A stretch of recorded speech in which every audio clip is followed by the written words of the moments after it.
Thank you so much, Philadelphia. And it is particularly wonderful to have the opportunity to be here with you today in this historic Unitarian church, reading about the minister Henry William Furness, a leading, am I not on? How about now? Is it any better?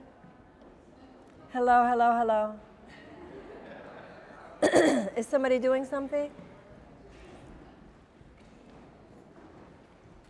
Hello, hello. They're going to work on this. Enjoy the beauty of the building till we talk amongst yourselves. I think that's what Barbara Streisand used to say. How about now? Is that better? Thank you. Thank you.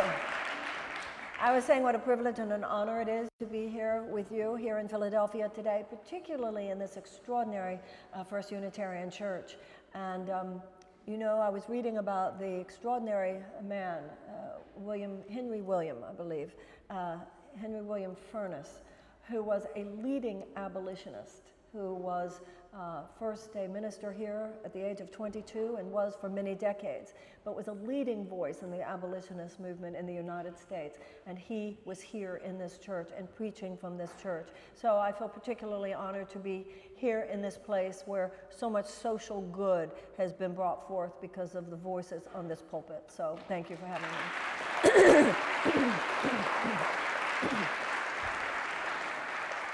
As you know, I'm Marianne Williamson, and I'm running for the office of President of the United States. Thank you. Thank you. Thank you. Many good people are running. I don't feel I'm running against anybody. I feel I'm running with a lot of people. And everybody who's running that I know of is telling the truth. But I don't think just telling the truth is enough right now. We need to do what you need to do in a court of law when you raise your hand and swear to tell the truth and the whole truth and nothing but the truth. We need to have a deep conversation as real adults in the United States today, because these are very, very serious times, and anything less than deep seriousness on the part of the U.S. citizen, nothing less than that will create the kind of field of energy and political force that is necessary to navigate the times in which we live. The political system at this time itself is too narrow and superficial a container for the level of inquiry that we need to be making, the level of reflection and the level of change that is necessary, not just in the government, but in us. And if these changes and this kind of awakening that those changes bring forth does not happen in us, then we will not be able to get those changes made within our government. Even if we waken enough to defeat Donald Trump in 2020, that of itself is not enough. We need to do more than not go over the cliff. We need to get out of the vicinity of the cliff. We need to do more than wake up.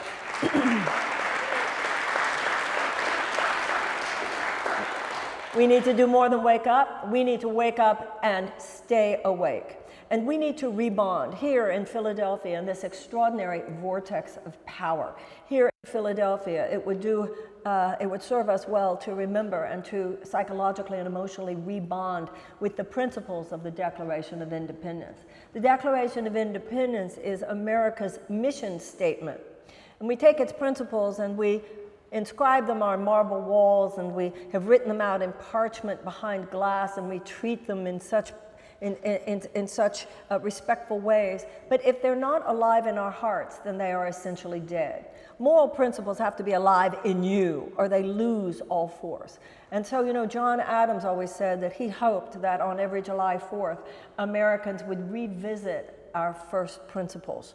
And that's what we need to do. We need to revisit the principles of the Declaration of Independence. So let's revisit them here today, because they are as relevant to our time as to any time in our history. Number one, that all are created equal. Number two, that God gave all inalienable rights of life and of liberty and of the pursuit of happiness. And then it gets so juicy. And that is that governments are instituted to secure those rights. And number four, If the government is not doing its job, it is the right of the people to alter it or to abolish it.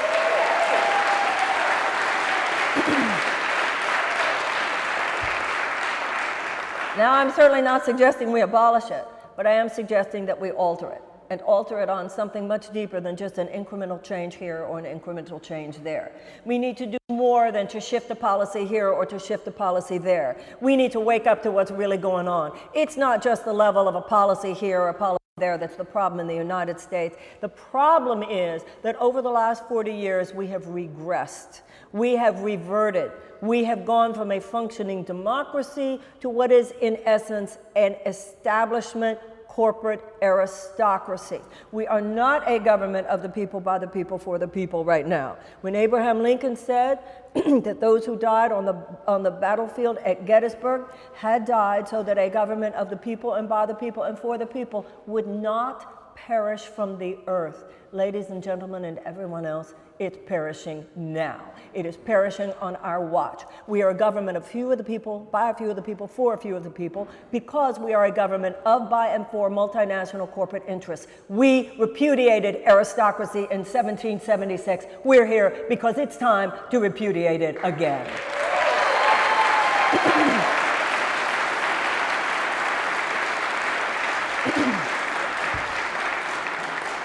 Because that's what patriotic Americans do. We say no to tyranny, because it, in essence, economic tyranny is tyranny. And when you have a government that has been so corrupted by an amoral economic theory, so corrupted that at this point, because of that economic theory and because of the undue influence that corporations are able to wield on our government policy, our government does more to advocate for short-term profit maximization for huge multinational corporate interests than it does to advocate for us, for our safety and our health and our well-being, for our ability to, quote unquote, pursue happiness. It fails to advocate for us, for our safety, for our ability to pursue happiness, even for our lives, even for our liberty, and for that of our children, and that of for other people in the world, and for the planet on which we live. It is time, as with the abolitionists, as with the civil rights workers, as with the women's suffragette movement, it is time for the people to step in.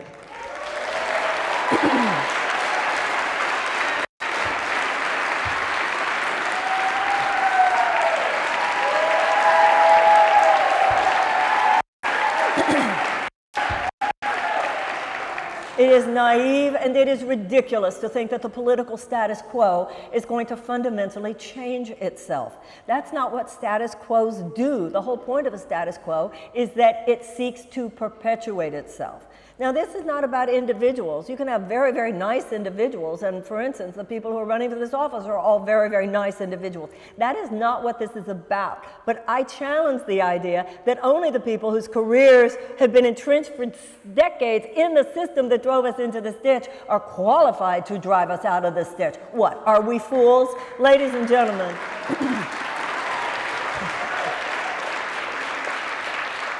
it is time for a people's movement. And that people's movement is what is necessary to now stage the intervention that needs to be staged.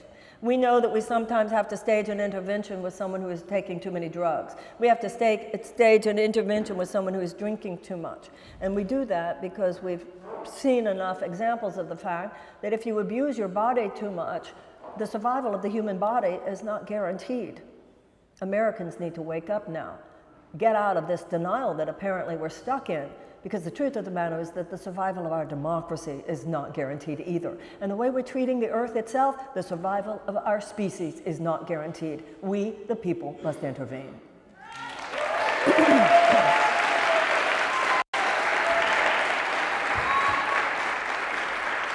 Now, anybody who thinks that that's a radical concept has a problem with the idea of democracy. That's what democracy is. And you better believe it's a radical concept. The idea that the power is in the hands of the people, yeah, it's a radical idea.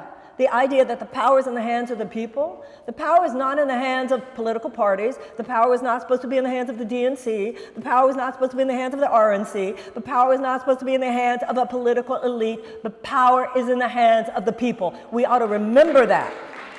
But But when power is in your hands, it doesn't matter if it's in your hands, if it's not in your head, and if it's not in your heart. And so now, what the people have that too often government does not have is the power of the heart. And when you disconnect the power of the head from the power of the heart, that is dysfunctional. And when that disconnection between head and heart takes force, political force, collective force, backed by huge amounts of money, huge amounts of military, and huge amounts of technology, you move beyond dysfunctional to malfunctional.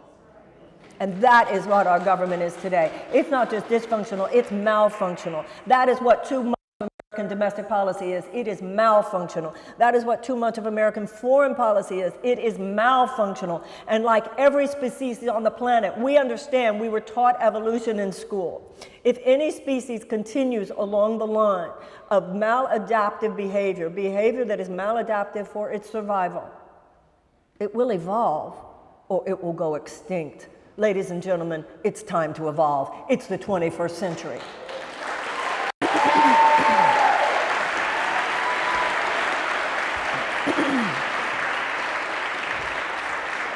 One of the things that I'm very clear about, particularly now, having participated in this campaign for a while, yeah, the political system, the whole system, the political and the media partnership, corporate elite, all of that, it's even more corrupt than I feared. But you know what else? The American people are even more wonderful than I knew. The problem is not with the American people. And that is extremely important. The American people are good. We are good, decent people.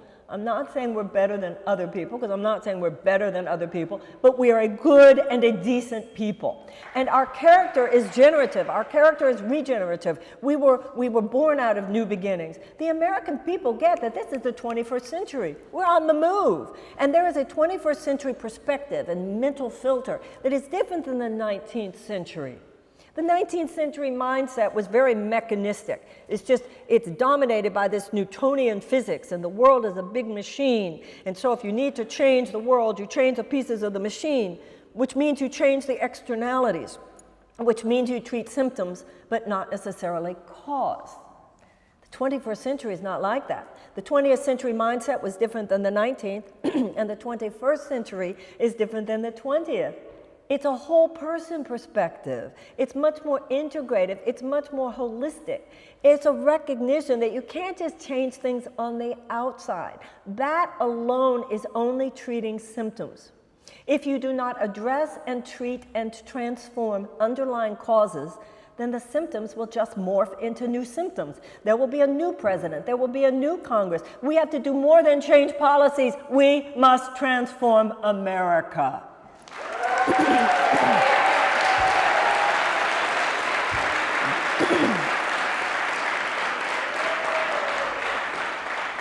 All that politics is our collective behavior. That's all that it is.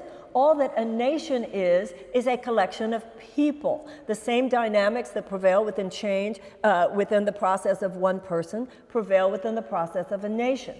The whole point of a representative democracy, and it's so amazing to be talking about this in Philadelphia. The whole point of a representative democracy is that the consciousness or the will of the people would be expressed in the behavior of the government. But once again, the problem isn't the consciousness or will of the people. The problem is that our government does not now exist and perform in such a way as to express the will of the consciousness of the American people, so much as the consciousness and the will of huge corporate, multinational corporate entities, because of the money that those entities can wield and use to influence the system. We must close that gap. We must recognize what has happened. Over the last few decades, because government was becoming so infiltrated, so corrupted by the toxicity of undue corporate influence, it became less and less attractive to the person trying to live a meaningful life. And so more people who were involved in the kind of enlightened and wonderful thinking that is the emergent 21st century became more and more turned off to politics. And so there began this trend of this chronic political disengagement on the part of many of the people that are most needed in order to make politics all that it can be. The more some of the best thinkers in America divorced ourselves from politics, the more toxic politics became. The more toxic it became, the more wonderful people said, I don't want anything to do with it, and disengaged.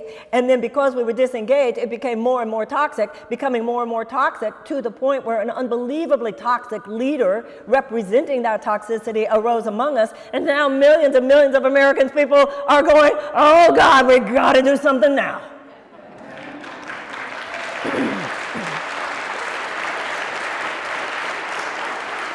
And we're ready.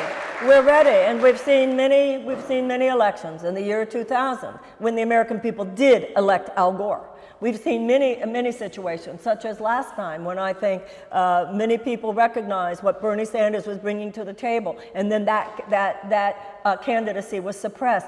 Ladies and gentlemen, once again, you see all kinds of proof that the American people are ready to be forward-thinking, forward-moving. The very fact that we had a black president elected in 2008, the American people are not the problem.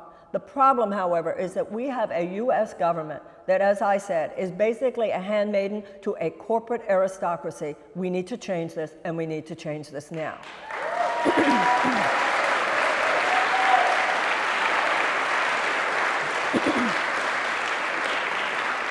So I'm very grateful to you for giving me this opportunity, because I want to tell you what I will do with the powers of the presidency if you place that in my hands.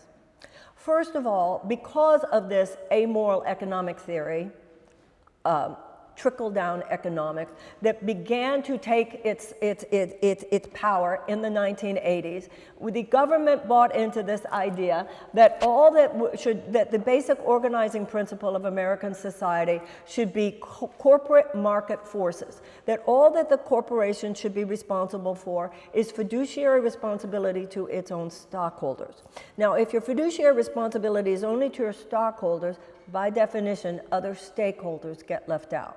Short-term profit maximization for stockholders was given primacy at the expense of workers. That's why the assault on unions began at that time. That was given the short-term profit maximization for the stockholders and the CEOs, because before the 80s, CEOs could not even be paid with stock options. That was illegal until then. So the short-term profits for stockholders and CEO class was placed before the rights of workers, before the rights and the well-being, the safety, security of workers, community, and the environment. This has grown and grown. The undue influence of the money of those corporate forces grew and grew. The idea here was that with this fiduciary responsibility of stockholders, this did not include any moral or ethical responsibility to anyone. That's where your moral break began. It's not that that system is immoral, it's that that system is amoral. People don't wake up within it and try to figure out ways to hurt children or figure out ways to hurt indigenous tribes. They just feel justified in believing that it's not their responsibility to think about those things. And that has produced immoral consequences.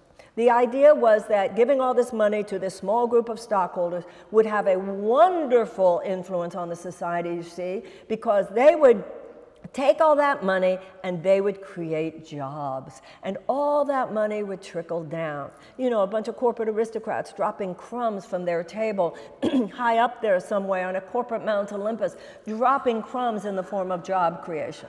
Well, after 40 years, I think it's clear that the jury is in on that. It has not lifted all boats. That's what we were told, that all that money would come down, it would lift all boats. It has so not lifted all boats. It has left millions of people without even a life vest. It has destroyed America's middle class. It has given us the greatest income inequality since 1929. And it has put us in a situation where 1% of Americans own more wealth than the bottom 90%. Now, this is not just data. This is not just numbers on a piece of paper. This translates into a huge sea of unnecessary human suffering. This translates into the fact that almost 30% of all Americans live with chronic economic anxiety of near poverty. We have about 43 million, between 39 and 43 million people living in poverty, and we have up to 93 million living near poverty. What does that translate into? Well, it translates into 13 million hungry children in the richest country in the world. It translates into 100,000 homeless children in the richest country in the world. And it translates into tens of millions of Americans who live with chronic fear. What will happen if I get sick? What will happen if one of my children gets sick? How will I ever be able to send my children to college? And how will I ever get out from behind and from under these college loans? Now, money doesn't come from a small group of corporate aristocrats dropping crumbs from the table. That is a bad idea. It was a bad idea in the 20th century, and it's a bad idea in the 21st century. And to all of those people young enough that you're going to live the majority of your lives in the 21st century, some people will be voting in this next election who were not even born in the 20th century. You should not grow up and live your adult life at the effect of bad ideas left over from the 20th century. That's what individuation is.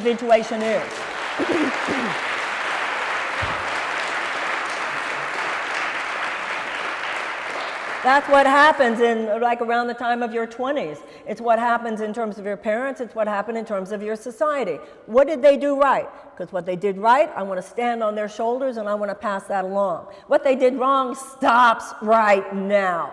Bad economic ideas from the 20th century should stop right now.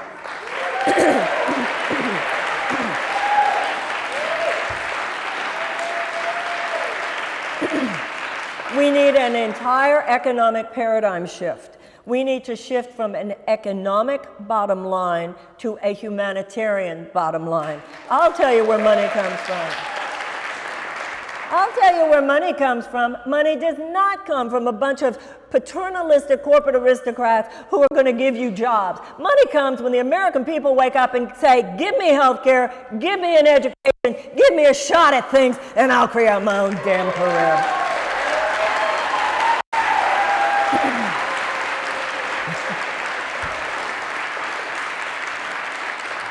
Because money, as well as peace, comes from the creativity and the productivity of the American people. That's where our peace will come from. That's where our productivity will come from. People being able to be themselves, to live their dreams, to spread their wings and to soar. All public policy should be built around one core principle: what will help people thrive? What will help people live? What will help people have the time and the ability to work at jobs they love rather than just jobs that they have to work at because of the benefits?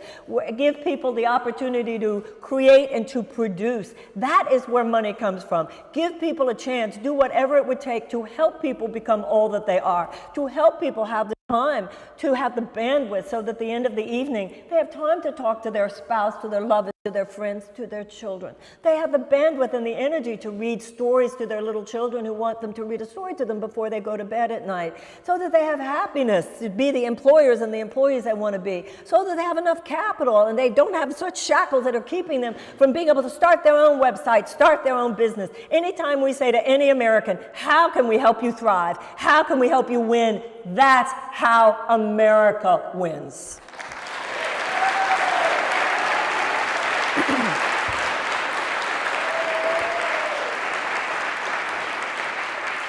We have been mentally trained to expect so little from our government. Whose money do you think that is? That's your money.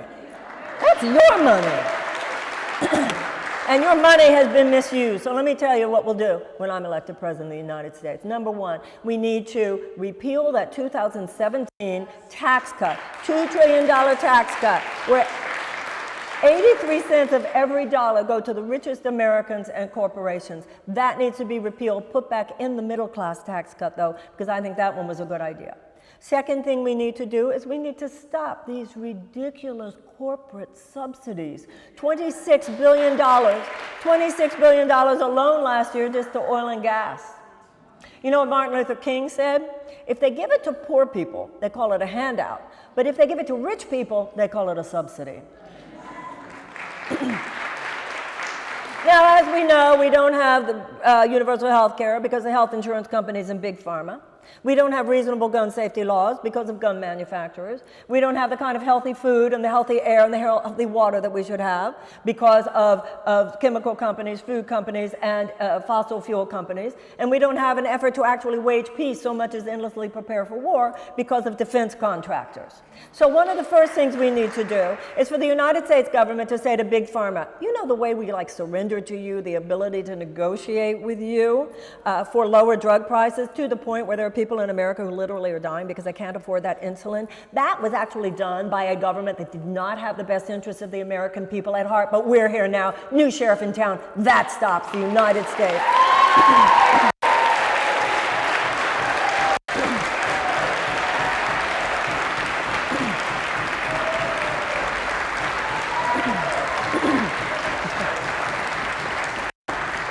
You're beginning to see that we need a mother in the Oval Office, and you can take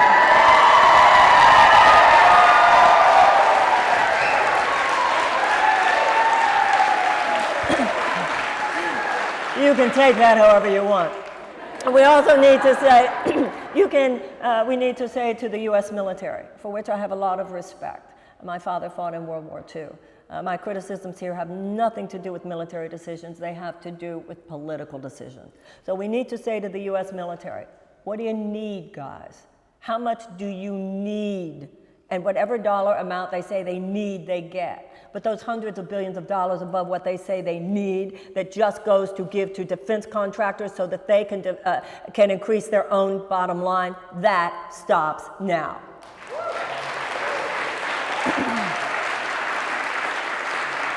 You do all of those things, plus Senator Warren's idea of the 3% tax on those who have $1 billion on their assets, plus the 2% tax on the assets of those who have more than 50 million. Plus, I do agree also with Andrew Yang about a universal basic income. You know what's going to happen then?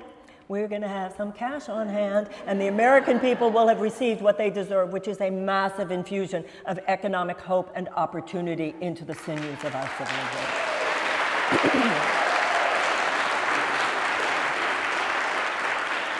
And then, for the reasons I said, universal health care. Then, for the reasons I said, free tuition at state colleges and universities. And then, for the reason I said, the removal of all those college loans. I love how everybody talks about how it's so complicated to remove that $1.5 trillion college loan debt. You know how I see it?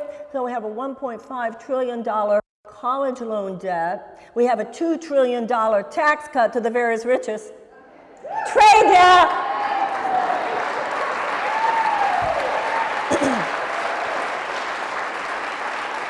This whole canard about how you're going to pay for it, how you're going to pay for it, where are you going to get the money? I have a good idea. Stop giving it away to a tiny group of people who really don't need any more.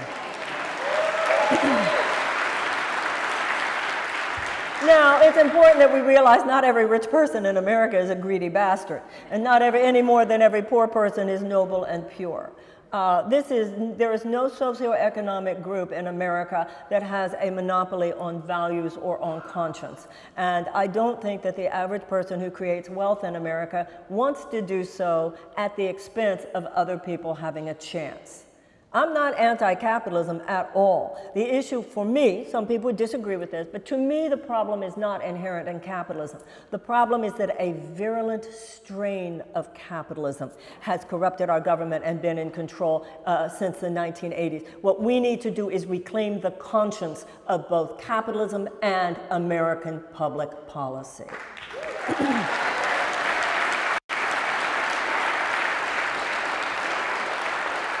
I don't think that the average American fails to ask questions about what it means to live a life of integrity. I think the average American does care about being a good person. I think the average American does care about things like mercy and forgiveness and compassion and love. I don't think the average American fails to make that level of inquiry about our private lives. The problem is just that, however. We have begun to limit the purview of that conversation to our personal selves. As citizens, we are the immune system of America. We have to be asking the questions of what is good, what is integrous, what is mercy, what is compassion, what is justice, not only as it applies to our personal lives, but also as it applies to our country. You can't be great if you're not good. And Donald Trump is simply an opportunistic infection. He could not have gotten control of us and in hold of us the way he has had there not been a weakened societal immune system. All of us must take responsibility for that and say in our own way, I was sleeping before, but I'm awake now.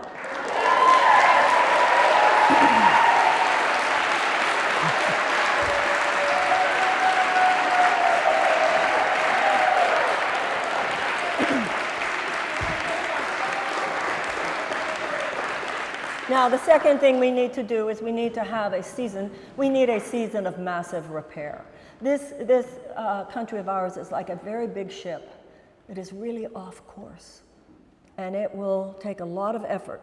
And that effort must be navigated tenderly and with great respect, because thousands and thousands of people's lives and careers are involved here. But we must begin this season of repair. It is essentially a season of moral repair. We must look deep. I've worked for 35 years, up close and personal, with people whose lives were in crisis. And I know two things. The first thing I know, because I've seen it over and over and over again, is that sometimes it's when people hear the bad news that they get their most intelligent. People can handle it. Everybody in this room has lived through crises either in your own life or in the lives of those that you love. And you don't crumble, you become very intelligent. If the doctor comes into the room and says the test came back and it's malignant, you listen to the doctor and you expect the doctor to be honest with you, because you have to have a very intelligent conversation about what healing modalities we're going to go with in the future. But what we have here is, instead of a political system where politicians are really deeply honest with you about what the problems are that we face, the political system has sort of usurped for itself all problem solving, because if you really look deeply at the problems, you would see how often the government itself has been complicit in creating them. And therefore, they have infantilized the American people. I have no doubt that the American people are intelligent enough and good enough. If we take an honest look at what is wrong in this society, we can make it right. But we have a politics which thrives on your being distracted, which thrives on your being disconnected, which thrives on your being uneducated, and we have to stand up first to that. I am not interested in being a political candidate who tells you what I think you want to hear. I'm not interested in being a political candidate who speaks only to your self-interest because this group wants that or this group wants that. I'm not talking one way to rich people and one way to poor people. I'm not talking one way to black people and one way to white people. I'm not talking one way to gay, LGBTQ plus people and one way to straight people. I'm talking to all of us as Americans. I'm not talking about what I think you want to hear. I'm talking to you about what I believe we really need to be talking about. And if we put truth on the table collectively, it's just like in our personal lives. Get it out. Get real. Tell the truth. Face it. Look in the mirror. Atone for what you need to atone for. Make amends where you need to make amends. Stop whining. Stop complaining. Stand up. Rise up. Be willing to change. And this country will be fine.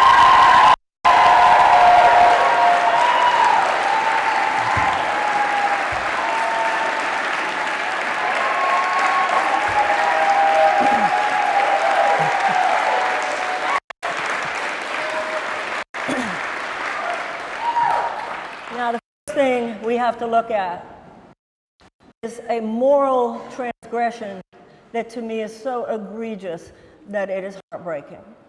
And that is the chronic trauma of millions of American children. I saw somebody on the internet the other day. What does she base that on? What do I base that on? Oh, I don't know. 13 million children in America who are hungry. 100,000 children in the United States, the richest country in the world, who are homeless. The fact that millions of American children go to school in classrooms that don't even have adequate school supplies and circumstances with which to teach a child to read. And if a child cannot learn to read by the age of 8, the chances of high school graduation are drastically decreased, and the chances of incarceration are drastically increased. Millions of these children live in what's actually called America's domestic war zones. And these domestic war zones are places where psychologists tell us that a PTSD, no less severe than the PTSD of an Afghani or an Iraqi vet, is actually experienced by these children. A newspaper article in Chicago the other day said that 40% of all the girls in the public school system in Chicago are deemed to be suffering from PTSD. Now, why do you think that the political system has simply normalized the despair of these children? Why do you think it's not a big topic? I'll tell you why it's not a big topic. Because they don't vote. No, there's no constituency. There's no way to really perpetuate the power of the political status quo. These kids aren't old enough to work, so there's no financial leverage that they wield. So how can they possibly compete with the money of the corporate forces that dominate Washington? So we have this huge humanitarian emergency. This should be considered a humanitarian emergency. We should be rescuing these children no differently than if they were the victims of a natural disaster. And yet we're not. So where's their right to pursue happiness? And what about our bonding with the idea that it's the function of government the right to pursue happiness? And how do these children who are practically doomed have the right to pursue happiness?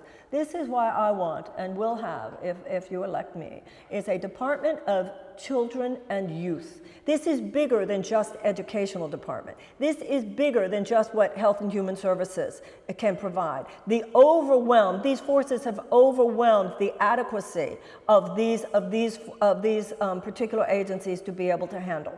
This is what we need. We need trauma-informed education. We need community wraparound services. We need more. Right now, we have only one mental health counselor for every 1,500 children in America's public schools. We need mental health services for the children. We also need mental health services for their families. We need restorative justice. We need conflict resolution. We need anti-bullying. We need violence prevention. We need mindfulness in the schools. We need to realize this is so much bigger than just universal preschool.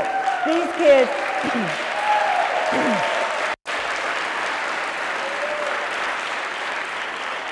Many of these children are traumatized before preschool. We have elementary school students in the United States who are on suicide watch.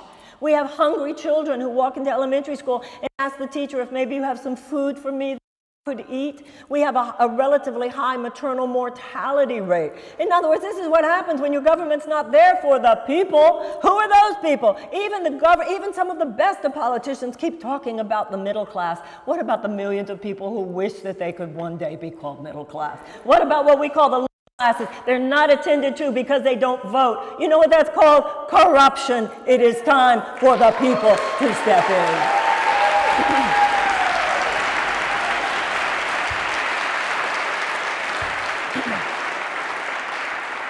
The next thing we need, there's so much, because this is in many ways a whole systems breakdown. But as I mention these things, all of which are big things, nothing that I'm talking to you about today is a small thing. But let me say this, Americans are hardwired to do big things. In fact, the problem today is that we're not being asked to do big things. American character, we were born out of a big thing. We're like a big jet. If you see a jet in the sky, it's awesome. But if you see it on the runway, it's almost like this big clunky piece of metal. If you see an amazing sports car on the open road, it's amazing. On a residential street, it's kind of like, what is that? American people are not like glazed over and tired because we're doing too much. We're not doing enough that really matters. It's time for this country to do things that matter.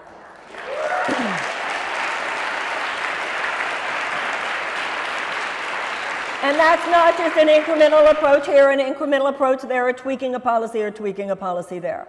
Number two, we need to realize that we need a World War II level mass mobilization around reversing climate change. This is the deal. I know many of you are probably well aware of these statistics, well aware of these facts, but for anybody who's not, let's be very clear. If we do not take radical action within the next 12 years, we could possibly, within 15 or 20 years, according to scientists, according to data, according to the UN, et cetera, we could be facing a level of social collapse on this planet within 15 to 20 years, unseen, like nothing that has been seen in the modern era. Why is that? It's because whole swaths of countries, possibly even whole swaths of continents, could become uninhabitable because of the heat. If an area is uninhabitable because of the heat, by definition, it's a place where food cannot be grown. What that then means is massive food shortages, economic collapse, and a refugee crisis way beyond even what we have now. Right now, we have 63 million displaced people, humanitarian emergency on the part of refugees. refugees, we could have, if we do not reverse this situation, we could have hundreds of millions of environmental refugees within 20 years. This will be way too much for the social systems that we have now to be able to handle. We are risking a level of collapse that we are in la-la land and in denial to think is impossible. Just like I said to you with the human body, you cannot consider survival of the human body guaranteed. You cannot consider the survival of our world order guaranteed either. We, the American people, or the people of the world, must wake up and take the measures that we must take right now. What we need to do, as we know, we need to sequester the carbon, we need to reforest, we need to develop the kind of energy systems that replace the electric grids, that will allow for transportation, et cetera, invest in those. We need to deal with factory farming, because even if we did everything else, if those factory farms still exist, then you've got the nitrous oxide and the methane gas that would be enough to do us in. But this is the deal. In order to make this shift from a dirty economy to a clean economy, which should not be considered optional, we must do this. In order to do this, this is so much bigger than just rejoining the Paris Climate Accords, and in a way it's even bigger than the Green New Deal. You see, in many areas, we are on the brink of such a whole systems breakdown that we need to initiate, like I said, a World War II level of mass enrollment and mass mobilization.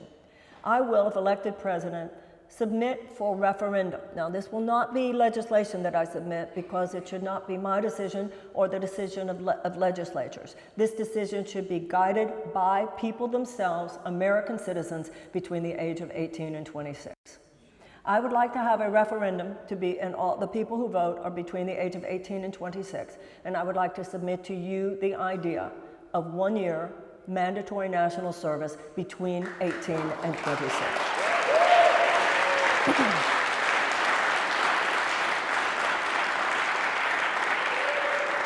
Quite simply, because we need you. If you want to be a doctor or a nurse, we really need you in one of these rural hospitals that's closing.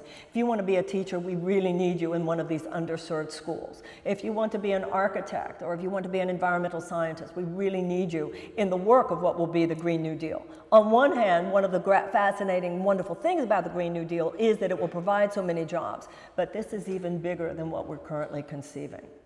You see, we didn't fight World War II with the Democrats fighting the Republicans. We can't be oppositional about this.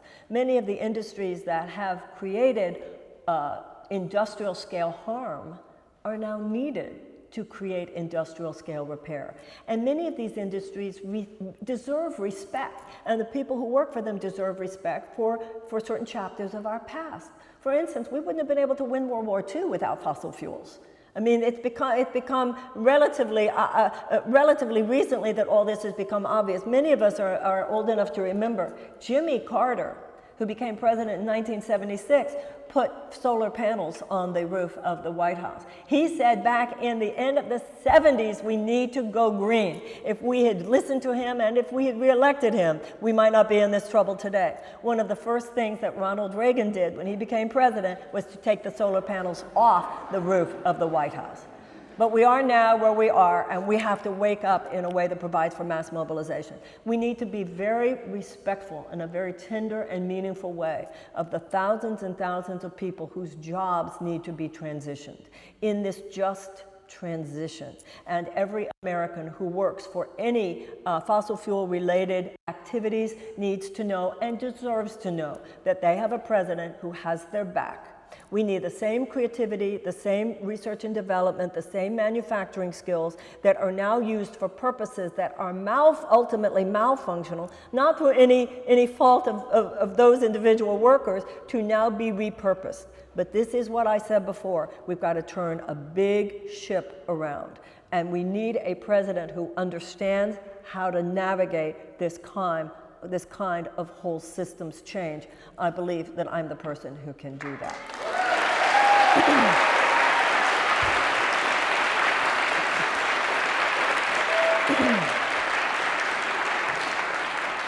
The next thing America needs to do in order to end one aberrational chapter of our history and to begin a new one, and that's what we really want. We want a 21st century which is the best time in American history. Right now, we're just looking at it, just assuming that it's not going to be that. And cynicism is just an excuse for not helping. We need to get busy. One of the things we need to realize is that for a nation, no differently than for an individual, you can't have the future you want if you're not willing to clean up the past. We had 250 years of slavery followed, except for 12 years of Reconstruction, by 100 years of institutionalized violence against black people. The first slave ships came here in 1619. Slavery was not abolished for 250 years. That was followed by another era of domestic terrorism. What do you call lynchings and Ku Klux Klan if not domestic terrorism? It is estimated that at the end of the Civil War in 1865, there were between 4 and 5 million formerly enslaved people in the United States. People who had been slaves and now were slaves no longer were promised for every family of 4, 40 acres and a mule. That would have given people an opportunity to restart their lives. That promise was rescinded, except in a very small minority of cases. And what followed was the continuation of an economic gap that not only existed at the end of slavery, but which has never been closed. 100 years after the end of the Civil War, 1964, we passed the Civil Rights Act. The Civil Rights Act dismantled segregation. 1965, they passed the Voting Rights Act, which gave equal rights to the polls to all black people and to all American citizens. And since 2013, the John Roberts-led Supreme Court has been chipping away at the Voting Rights Act, which is why we have all the spate of voter suppression efforts around the country. And that's not the only way that we have slid backwards. Mass incarceration means we've slid backwards. Racial disparity in sentencing means we slid backwards.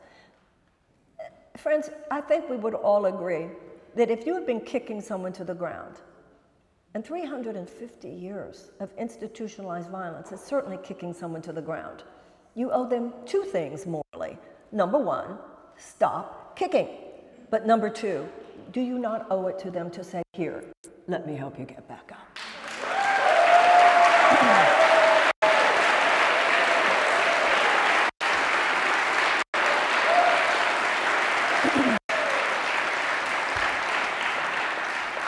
Germany has paid $89 billion to Jewish organizations since World War II.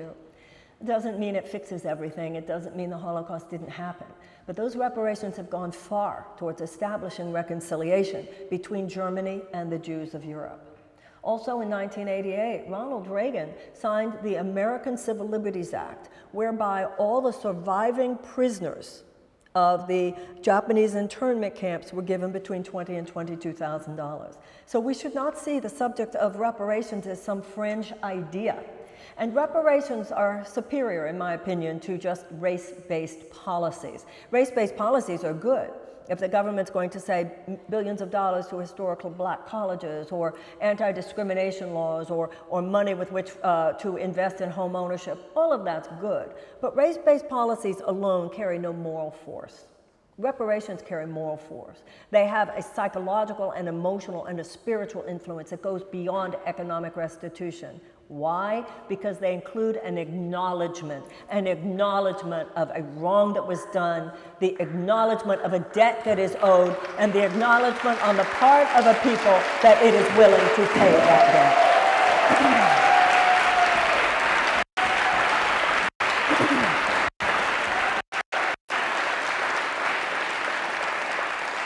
My plan for reparations calls for $500 billion that would be dispersed over a period of 20 years.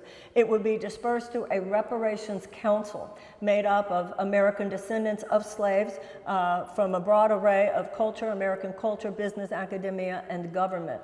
And the stipulation on the part of the U.S. government would be that this money is to be used for purposes of economic and educational renewal. Other than that, it is up to them within that stipulation to determine who gets that money and how it is dispersed. If I owe you money, I don't get to tell you how to spend it. And one of the problems I have with quote-unquote race-based policies, it's a continuation of the same paternalistic pattern. I messed with you. Now I'm going to tell you how I'm going to fix you. No. The decision of how that money is dispersed does not belong in the hands of white America.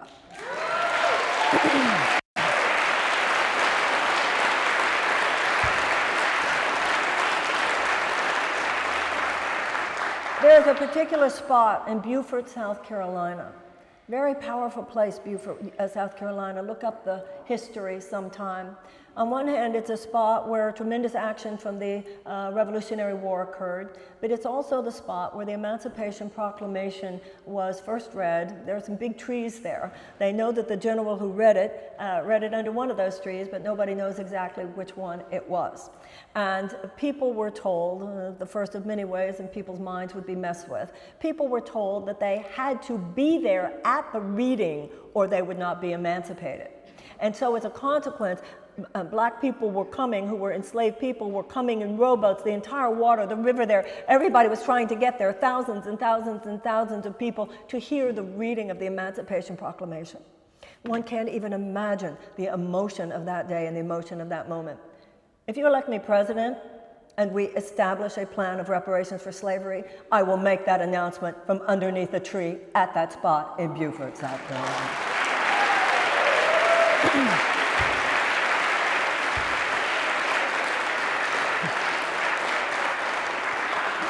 If I were president, I can see the Secret Service right now going, why did she say she'd do?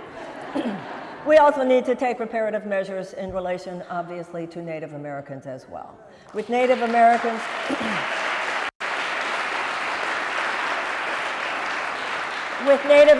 it's not quite as simple, not that it's not complicated, but there is an issue of economic restitution. With Native Americans, the issue has to do with treaties that were unfairly negotiated. It has to do with the fact that treaties were broken. It has to do with displacement, obviously cultural annihilation. It has to do with the fact that the United States, too often, including today, with the Bakken and the Keystone Pipeline, are siding with forces that would actually rape the land and transgress against the rights, the mineral rights and other land rights of the Native Americans.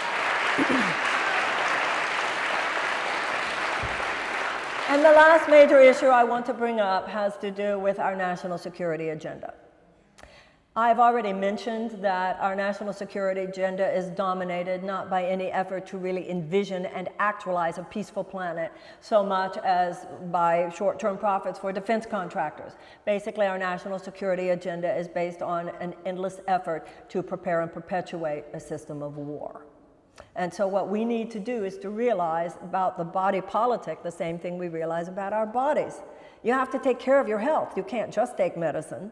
You can't just not take care of your body and then when sickness almost inevitably arises, expect your doctor through an allopathic means to be able to suppress or eradicate the symptoms.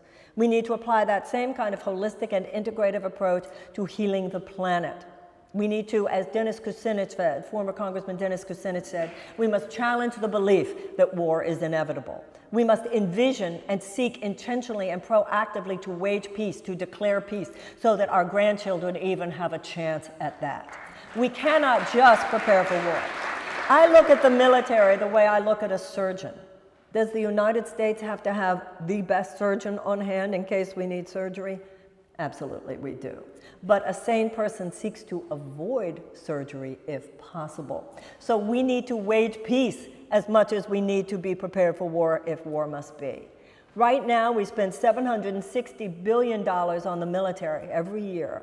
And every year we spend, right now, our budget is $40 billion on the State Department. And State Department is diplomacy, mediation, and development. Within that $40 billion, we spend $17 billion on the USAID, which is long-term development and humanitarian assistance. In addition to that, also within the $40 billion is less than $1 billion that we give to the peace-building agencies. Every American should understand what peace-building skills are, because peace-building takes as much sophistication and expertise as does military skill. And in some places where these skills are exercised, every bit as much courage. The four statistics, the four pillars of peace building, which statistically indicate that there will be a higher incidence of peace and a lower incidence of violence are the following. Number one, expanded economic opportunities for women. Number two, the reduction of violence against women. Number three, expanded educational opportunities for children. And number four, the amelioration of unnecessary human suffering. That is what government should do. It should seek to reduce human suffering. All public policy. we should see large groups of desperate people as a national security risk, whether they're in a corner of a U.S. city or in a far-off corner of the world. Why? Because desperate people do desperate things. Desperate people are more vulnerable to ideological capture by genuine psychotic forces to do with gangs in the United States or terrorist organizations around the world. And so I want, with the United States Department of Peace, to coordinate the efforts so that the USAID, the head of the USAID, is as powerful a position in our national security constellation as is our Secretary of Defense. Must be a robust partnership so that the peace builders are given equal power, equal weight, equal succor, equal advocacy, and equal funding to anything necessary to the military in order not only to fight war, if we must fight war, but to create a peaceful world.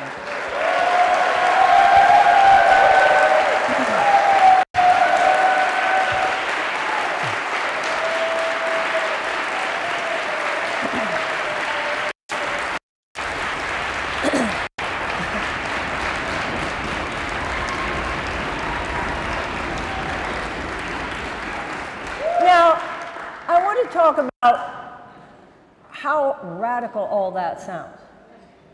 And yet, is not what I just talked about common sense? Is anything I just said not common sense? That tells you what problems we have. That tells you what trouble we're in. That common sense is so divergent from the way our government behaves. And so we should not be surprised that the political status quo would seek to marginalize or mock or peripheralize exactly what you and I see as common sense. Of course I'm outside the box. The box is so toxic as to be risky for our people.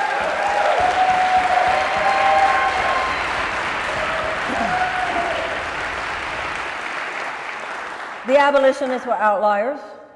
The women's suffragette were outliers. The civil rights movement were outliers. So some people might say, well, why don't you just say all these things and just elevate the conversation?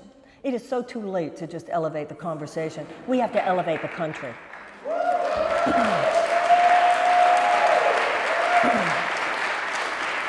Some people say, Ms. Williamson, these are very nice. Why don't you just write books about them? I already have written books. Some people say, Ms. Williamson, these ideas are so great. Why don't you advise politicians? I've already advised politicians. And let me tell you something about the advice I've given to politicians. You talk to these people, and you talk to these people, and they say it's so nice that you came, and then they even give you prizes sometimes, and they talk about you, and then they keep on doing what they did before. At a certain point, you just look at them and say, I don't want to advise you anymore. Get up. Let me sit there.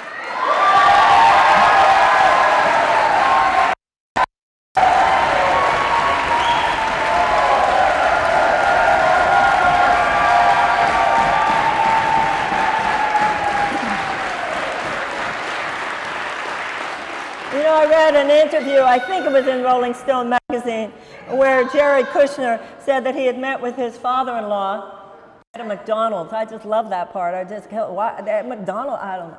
Anyway, Jared Kushner and his father-in-law were at a McDonald's, according to him, I think he said. And he said that he told his father-in-law, this was a couple of years before the last presidential election, he said, there are a lot of angry people out there, and I think we could harness all that anger and make you president. I read that and thought, gosh, I look out there and I see such wonderful people, decent people, good people. We could harness all that and change the world.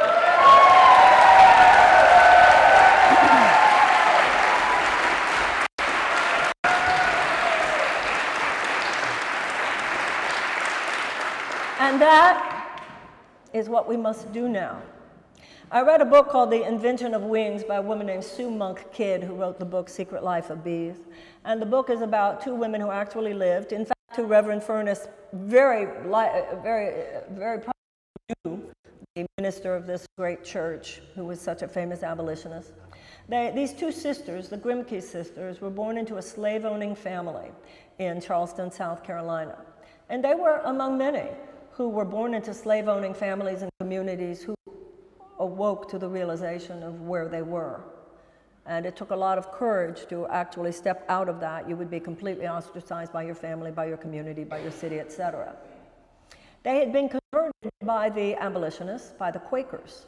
And reading the book made me think about the difference it would have been between being anti-slavery and being an abolitionist. You know, reading about Reverend Furness here at this church, President Buchanan had actually talked about arresting the ministers who were abolitionists, speaking publicly about abolition. They had members of the church with guns protecting the minister while he stood right here on this pulpit. So great was the risk that was taken by people who were abolitionists at that time. The book made me think about the difference between being anti-slavery and abolitionist. If you were anti-slavery, that means you didn't agree with slavery. You wouldn't have been a slave owner. You thought those people who would own slaves were wrong, immoral. You would never want to live in one of those slave-owning states. But one of the things I realized reading the book was just to have been anti-slavery would not of itself have moved the needle for even one slave.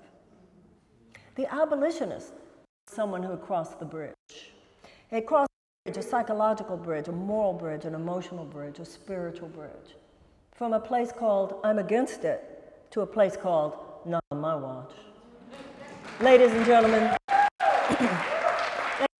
I know that all of the things that we've talked about here today, domination by the military-industrial complex, lack of health care, lack of ability to get an education, trauma of children, all the systemic wrongs, mass incarceration, all those things, mandatory sentences, all those things that we all know are wrong. We have more than enough people in the United States, more than enough people. We have way more lovers than haters in this country. We have way more people who have conscience in this country than who do not. We have enough people in this country, more than enough people, who say, I don't agree with any of that stuff. I'm here today to ask you to join with me to do more than to say we don't agree with it. We need to say in a big way, in a massive way, not on our watch. Thank you very, very, very much.